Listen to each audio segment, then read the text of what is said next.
Welcome back to our journey with Dr. Doolittle. Last time, we saw how Doolittle transitioned from a human doctor to an animal doctor, but his journey didn't stop there. Today, we're exploring the deeper philosophy behind his practice, a concept we might call a holistic view of animal care. You see, Dr. Doolittle didn't just treat symptoms. He didn't just look at a sick animal and think, what medicine can I give it? No, his approach was far more profound. He understood that an animal's well-being is connected to everything around it: its environment, its diet, its social life, and even its emotional state. Remember the homesick crocodile?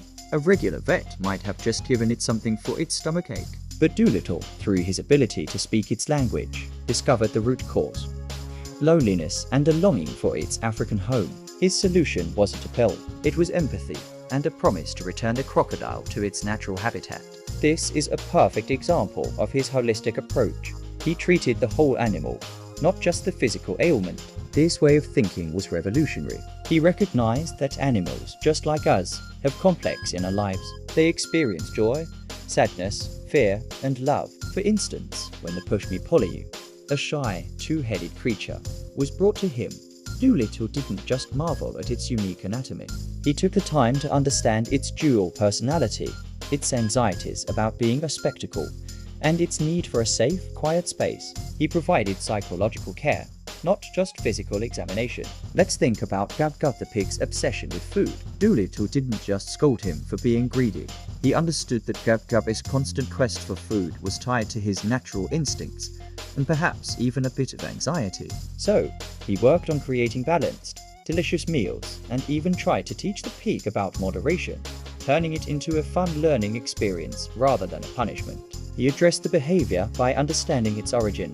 This philosophy extends to the entire ecosystem of his home in Puddleby on the Marsh. The mice had their own little town in the piano, the rabbits had a pantry, and the squirrels lived in the linen closet. Doolittle didn't just tolerate them, he actively designed his home to accommodate their needs and social structures.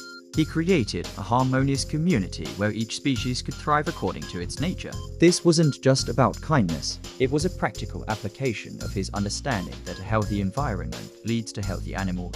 What can we learn from this? Dr. Doolittle teaches us that true care goes beyond the surface. Whether it's our pets or the wildlife around us, we need to consider their entire world. Are they getting the right food? Is their environment stimulating and safe? Are they lonely?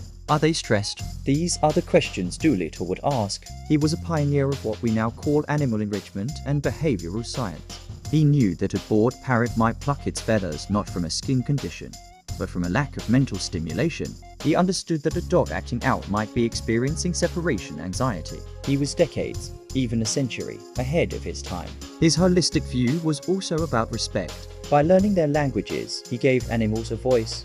He treated them as equals, as individuals with their own thoughts, feelings, and stories. He wasn't their master. He was their friend, their advocate, and their healer. He listened more than he spoke, and in doing so, he gained a wisdom that no medical textbook could ever provide. This is the true magic of Dr. Doolittle. It's not just about talking to animals. It's about understanding them on a fundamental level: mind, body, and spirit. It is a beautiful and powerful message that encourages us to look at the creatures we share this planet with not as simple beings, but as complex individuals deserving of our empathy and respect. Join us next time as we dive into some of Dr. Doolittle's most incredible adventures and see how his unique skills were put to the ultimate test on a grand global scale. You won't want to miss it.